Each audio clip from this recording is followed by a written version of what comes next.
பூமியிலே பிறந்த ஆண்டவராகிய இயேசு கிறிஸ்துவின் இனிய நாமத்திலே உங்கள் யாவருக்கும் வாழ்த்துக்கள்.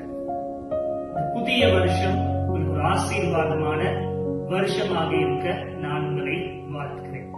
அன்பானவர்களே, ஒவ்வொரு புதிய வருஷமும் எங்களுக்கு நிறைய சவால்களை, நிறைய அனுபவங்களை, நிறைய ஆற்றல்களை, புதிய காரியங்களை சேர்ப்பதாக இருக்கின்றன.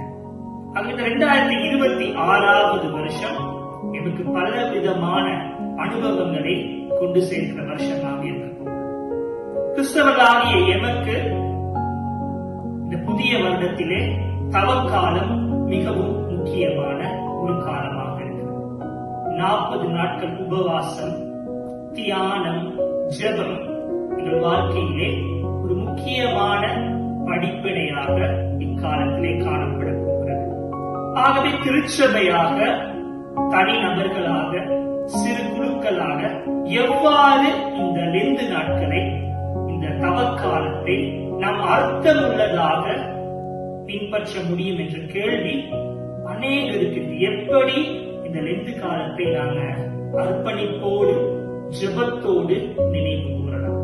அதற்கு உதவியாக எமது மறை மாவட்டம் இந்த புத்தகத்தை வெளியிட்டிருக்கிறார்.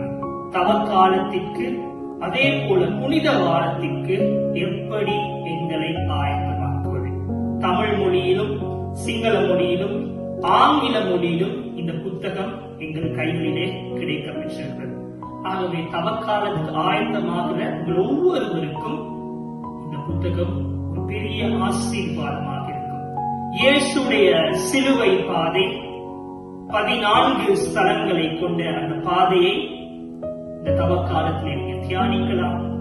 இயேசு சொன்ன காரியங்கள் செபத்திலும், உபவாசத்திலும், தர்ம செய்தலிலும் எவ்வாறு நாங்கள் நிலைத்திருக்கலாம் என இந்த புத்தகம் தெளிவாக எமக்கு விவரிக்கிறது. ஒவ்வொரு ஸ்தலத்தை குறித்து ஒரு திருமறை வார்த்தை, ஒரு பாடல், ஒரு ஜெபம் இந்த புத்தகத்திலே தெளிவாக குறிப்பிடப்பட்டுள்ளது. நீங்க அனைவரும் இந்த 2 நாட்களை ஆசீர்வாதமாக ஆயத்தப்படுத்த இந்த வளங்களை பயன்படுத்தலாம். இயேசுவின் 14 ஸ்தலங்கள், 15வது ஸ்தலமான உயிர் தெழுதலோடு 15 ஸ்தலங்களுக்கான மன்றாடல்கள், வார்த்தைகள், ஜெபங்கள் இதிலே குறிக்கப்பட்டுள்ளது. ஆகவே குருவானவர்களாக, பொதுநிலையிலாக, தனிப்பட்ட தியானத்துக்காக இந்த புத்தகங்களை நீங்கள் இந்த மறை மாவட்டத்திலே பெற்றுக்கொள்ளலாம்.